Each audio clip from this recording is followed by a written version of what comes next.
Good Thursday morning to you. I'm meteorologist Craig Moeller. It's time for the Weather Desk, where you've got a half an hour, a great show lined up for you, and some really interesting things to talk about today. I think you're really going to enjoy today's show. We always cover today's top weather headlines, and we've got a bunch to go over. So let's take a look at our topics this morning. As we start off, we're going to look out west. The heat continues out there. I think the peak of heating has passed for the California coast, but it has been something else out there. They've had extreme heat, and we'll kind of check in on how they're doing. One thing with all the heat, you know, there's been some snow droughts out west as well. We were talking with a guest to our studios yesterday, talking about the base, the snow base out in Colorado, where he took a recent ski trip. Just wasn't quite as deep. They were able to still ski, but it was kind of icy, the snow base, not typically what it was or what they come to expect. I will tell you, out in California, at least one resort had to shut down super early due to the lack of snow and the warm temperatures. We'll fill you in on what happened with that. Now, in addition, we've got a really sad story. A ski gondola taken off the cable, one of those cable cars at a Swiss resort, a ski resort in the Alps. It came crashing down. There was a fatality. We're going to talk about that, why it's so unusual. Those things just don't typically happen. In addition, we're going to talk about the Nebraska wildfires. We've been hitting on this over the past few days. There has been some improvement in terms of the containment, but there is still a very high fire danger for portions of the Great Plains. We'll take you back out to Nebraska, update you on that, and show you which areas still need to watch the burning out west. Then this story, I'm really excited about this. We're going to have a live interview with one of my colleagues from our sister station in Toledo, where they've been tracking the aftermath of the fireball in the sky over Ohio and Pennsylvania earlier in the week. You remember there was a meteor or an asteroid that broke up and fragmented down, and now we'll talk about where that happened and what folks are looking for down on the ground. It's really a cool story. We'll have more on that, and again, talk live with a meteorologist, one of my colleagues back in that part of the country, what they're doing back there. Then we also have a closer look at the ISS spacewalk. Now, if you saw yesterday on Live Impact News, we just kind of sat on that live feed for a while because it was awesome, and we're going to show you some more from that and talk a little bit about what they've been doing, and we'll get you an update. That and our extended forecast here in Hampton Roads. It's cold again this morning, but temperatures are going to be warming up. I can tell you things as far as the national picture go, not too bad in terms of severe weather. We don't really have anybody that's under any outlook for severe weather. So we're going to focus on these stories today, and I think you'll find some of this stuff really interesting. So we begin and we talk about that heat wave. Technically, yes, it is still winter, but you can see it's still been very hot out west. Look at Phoenix yesterday, up to 102, 94 in Vegas. They had low 90s across California the past few days. LA topped out at 82 yesterday. So that heat wave is pretty much peaked out west. Many are still seeing summer-like temperatures, shattering records in some cases, and Reed Binion reports. It was really hot. Today it's going to be the same. It's hot. I'm melting right now as we speak, so it's only going to get hotter as the day goes on. People in Southern California sweltering in triple-digit temperatures in some places amid a rare March heat wave. The fan blows, but you have no air. The heat also having a potential impact on agriculture in some parts of the Golden State. It's warm, but it's not killing plants warm, right? No huge negatives right now. If this extends out a couple extra days, then all of a sudden you could be seeing problems. The heat wave extending to other western states as well. Phoenix this week broke the record for its earliest triple-digit temperature day ever. We should be seeing highs right around 80 degrees, but instead we're talking 20, 25 degrees above normal getting into the 100s. Wednesday was also the beginning of a days-long extreme heat warning for areas around Las Vegas. The National Weather Service cited dangerously hot temperatures that could reach near 30 degrees above normal for this time of year. The warning covers parts of northwest Arizona, southeast California, and southern Nevada and will remain in effect through Sunday evening. The Lake Mead National Recreation Area closed several trails due to safety concerns during the heat wave. Officials cited dangerous conditions with a high risk of heat-related illness. I'm Reed Binion reporting. All right, so Lake Mead, it isn't the only place forced to close because of the heat wave. We're going to go back up into Northern California. You see Mount Shasta here. Mount Shasta Ski Park closed after being open for just 55 days this season. The resort's about an hour from the Oregon state line, and it had to cut its operations in half due to the hotter temperatures and the lack of snow. It will take the staff several weeks to completely shut down the park until next season. And what a disappointment for all those that love to ski out there to have to shut down early. This was not a normal season whatsoever. This is one of the shorter seasons we've had in a very long time. I think the biggest loss on our mind is that we really appreciate and enjoy our team that we get up here during the season, and we would have loved to support them longer. A good snow year next year. I'm just going to put it into the universe now. It's going to be a good snow year. We'll certainly look forward to that. Hopefully they'll get one. The resort closed again, as I mentioned, 55 days this season. For reference, this season typically lasts 95 days and can even go up to 120 days if they have really good snowy years. So we'll turn our attention here from Mount Shasta and the ski park there to the bigger picture here nationally and take you overseas to Switzerland. And we're going to focus in on an area in the central part of Switzerland in the Swiss Alps, just south of Stans, where there was a ski resort and a terrible accident there. It's under investigation. Here's what we know. A 61-year-old woman died in Engelberg yesterday. That's after strong winds brought down a cable car from the cableway. That cabin then rolled down the side of the mountain. The woman who died was the only person inside the gondola. The resort suspended further operations due to high winds and evacuated everyone else from the cableway. Just really, really tough. I was reading statements from the CEO and the cable company. They said cable cars don't come down off the cables. This was such a rare event, and it is under investigation. They really need to pinpoint what exactly it was that brought that down. But there were very gusty winds, and they did shut down operations, obviously following that. Well, here back in the United States, we have the winds fueling some massive wildfires in Nebraska. And you take a look here in the northwest part of Nebraska. They've really been dealing with this high fire danger. Hundreds of firefighters have been working for days to contain the flames. So far, the Cottonwood fire has scorched more than 130,000 acres and is 40% contained, while the Morrill fire has burned nearly 650,000 acres, and that one is just 16% contained. This morning, we're hearing from a rancher who stayed up all night hauling water to his property to keep the flames from spreading further. Tristan Winder has reports. Behind is hard to miss. Blackened ground, scorched fence lines, and the reminder for many families that the emergency did not end when flames moved out. Travis Sullivan says that last Thursday, the flames of the Morrill fire moved fast towards his Garden County property.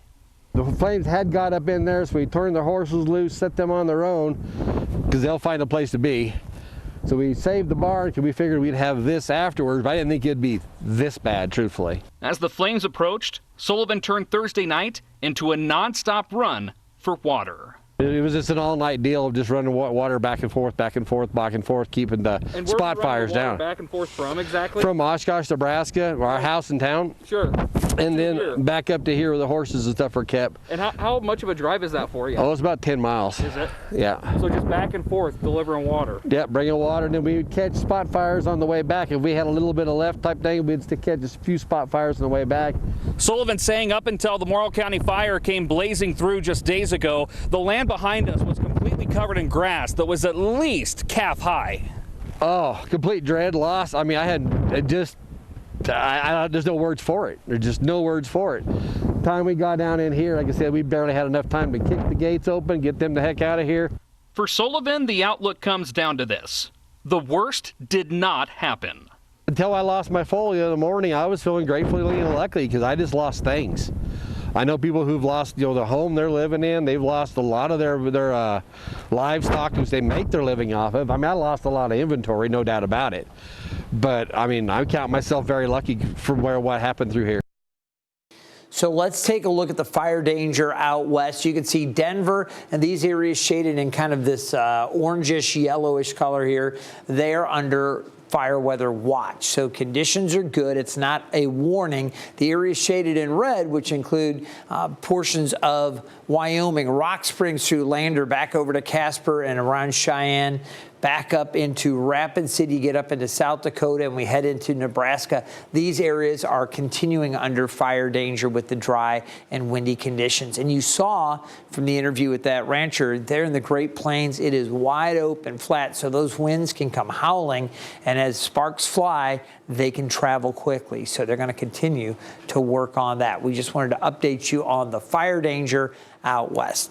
All right, it is time for a quick break, and coming up in a couple of minutes, we're going to have more on the fireball. What caused it? Again, it was a space rock, a giant space rock coming in. It exploded. We're going to talk live with one of my colleagues from Toledo, Ohio, talking about what they're now looking for on the ground there in that part of the country. And we've got another spacewalk in the books for the International Space Station. We'll show you more on that, and of course, your Thursday outlook for Hampton Roads. That's in 2 minutes.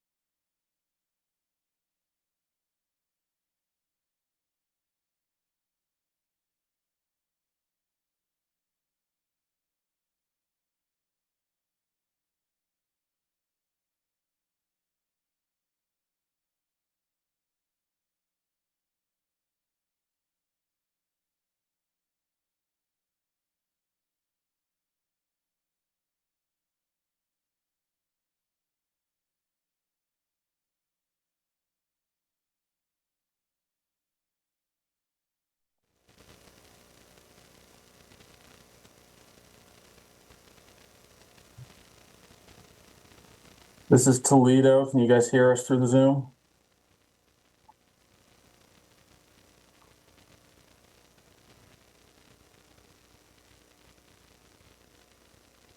Oh, I think I'm not here.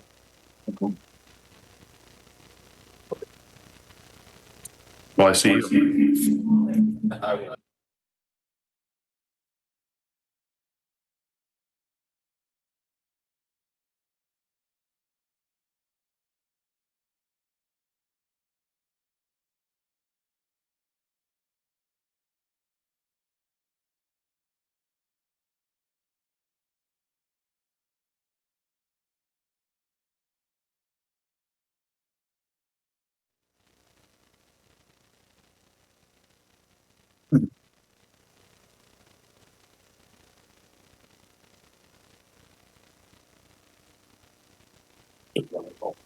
Something my wall.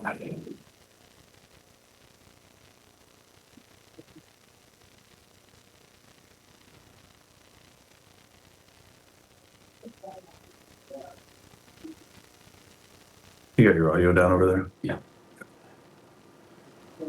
I can hear Ryan. Ryan, can you hear me? This is Craig Moeller, meteorologist at 13 News Now.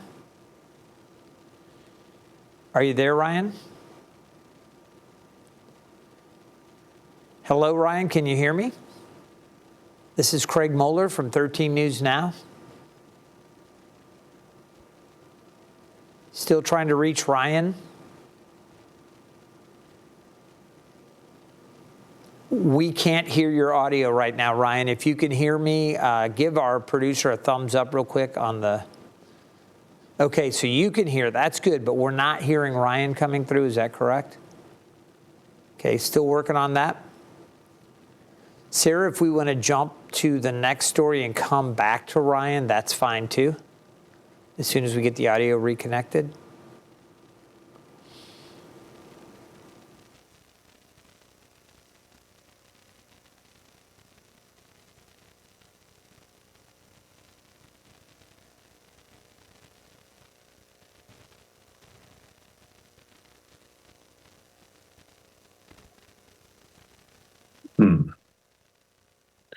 You want to keep trying to connect over there?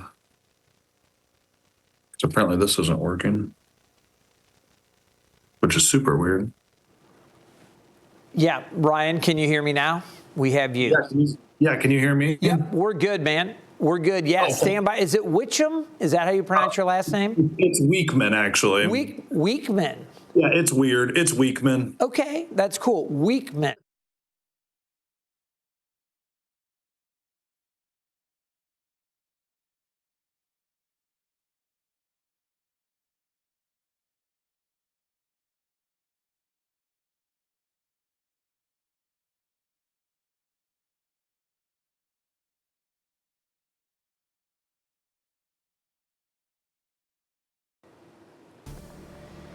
Welcome back to the Weather Desk. You know, earlier this week we had this fireball and there was a loud boom. This was in the skies over parts of Ohio and Pennsylvania. And I am delighted. You know, we showed you this video coming out of Pittsburgh. It shows that bright streak moving across the sky. National Weather Service says the flash was likely a meteor entering the atmosphere. And I'll tell you, somebody I know who had a lot of interest in this and continues to follow it. We have one of my colleagues from Toledo. We have meteorologist Ryan Weekman, and it's good to have you here from Toledo. Ryan, first of all, good morning. Thanks for joining us here on the Weather Desk. Let's talk about this fireball. Good morning. Yeah, this has been quite the week here. Up here in Ohio, we've had snow this week. We had tornadoes and severe weather last week. The last thing we had on our weather card was to see a fireball like this. But we got reports, it was just a few days ago, right about this time in the morning, 9 o'clock in the morning, that we had reports from some of our viewers that heard a large sonic boom. And we were trying to figure out what could that possibly be. And yeah, there was a meteor that came into the atmosphere that was visible during the daylight, which, as you know, is exceptionally rare to see that during the daylight hours. So incredible, Ryan. And we live here in Hampton Roads. It's very military. You know, if you don't know, we've got the world's largest naval base and a bunch of military installations. So we'll have these different things, operations where people will hear things like that. But I'm sure it's a pretty rare event where you are to have something like this. Lights up the phones. Everybody's wondering what's going on. When did you guys start to put it together? You know, it actually didn't take long. So we're no strangers to some of those sonic booms as well. Up here in Toledo, we have the 180th National Guard fighter wing up here. So we have the jets overhead quite a bit as well. So everybody said it sounded different than what we normally hear. A lot of folks described it as either a tree crashing down on like their neighbor's house, or they said it was a large truck that must have gotten in an accident out front. It was different than what we normally hear. And it's no surprise. I mean, this thing entered the atmosphere at 40,000 miles per hour, according to NASA. They said when it exploded, it released about 250 tons of TNT, or at least the equivalent of that when it exploded. And so I'll tell you what, in this day and age, the number of videos that we have, like dash cam videos, security camera videos, has really, I think, propelled the interest in this as well. Yeah, it is crazy. It seems like everybody's got some video running somewhere. So we are getting a lot of these really awesome images. Now, you guys shared some graphics with us, and we had the image with the lightning detection, basically detecting some type of an explosion in the sky there. You had that you shared with us. How big of an area was this visible to? I mean, you guys, here you are, you know, over in Ohio in the northwest part of the state. This was over visible into Pennsylvania. This was a large area. It really was, and it depended on where your cloud cover was, because there were some in our area who said they didn't get to see this. But we have reports as far away as Chicago, as far away as Pennsylvania, and up into New York that saw this. And now what's going to get really interesting, of course, that bright light and streak really grabbed the attention. But as you said, the GOES-16 satellite detected that as a potential lightning strike, which we know was obviously the meteor. And then it was also detected on National Weather Service radar. Both Cleveland and Pittsburgh picked it up. And so NASA's been able to run the physics and the calculations on it and detect where they think some of those smaller pieces, the meteorites, potentially landed on the ground. And just within the last couple of hours, we've gotten some of our first confirmations from meteorite hunters. This is a thing where people that know where meteors have been reported and go in and try to find it.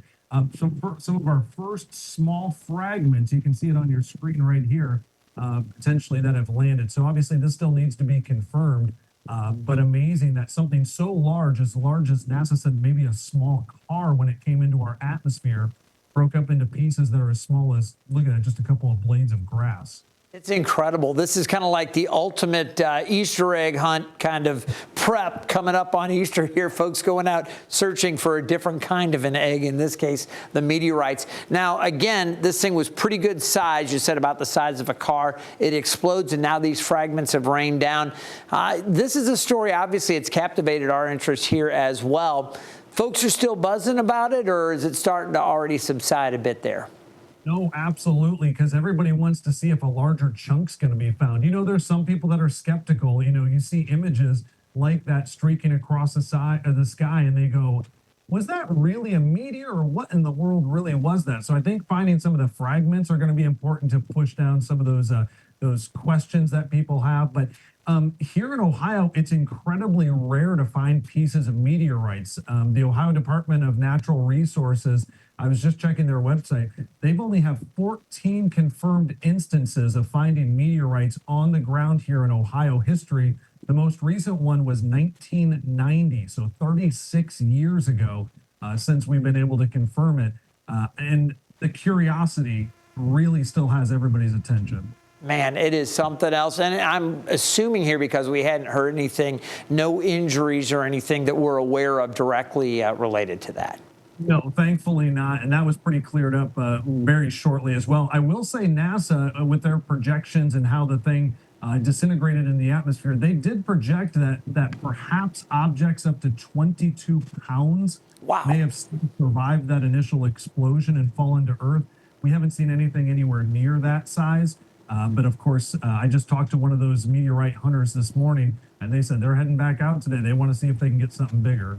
Man, it is something else. Well, I'll tell you what, Ryan, we will be interested to hear. So y'all let us know if we do find some of those larger chunks showing up there, okay?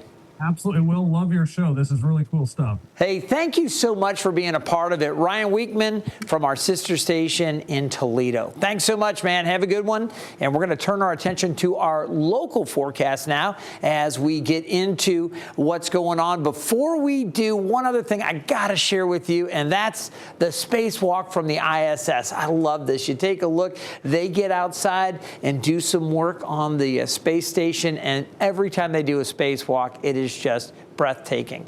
We've got some video. Take a look. These are astronauts Jessica Meyer and Chris Williams. They spent 7 hours to upgrade one of the station's power channels, and the work will provide additional power for the orbiting laboratory. The mission marked Mear's 4th spacewalk and Williams' first. Now, there's still some work that needs to be done, which will be completed during a future spacewalk, but you just see them, the video images, crystal clear, and it is pretty amazing. And we're so glad they're able to do that and do that safely.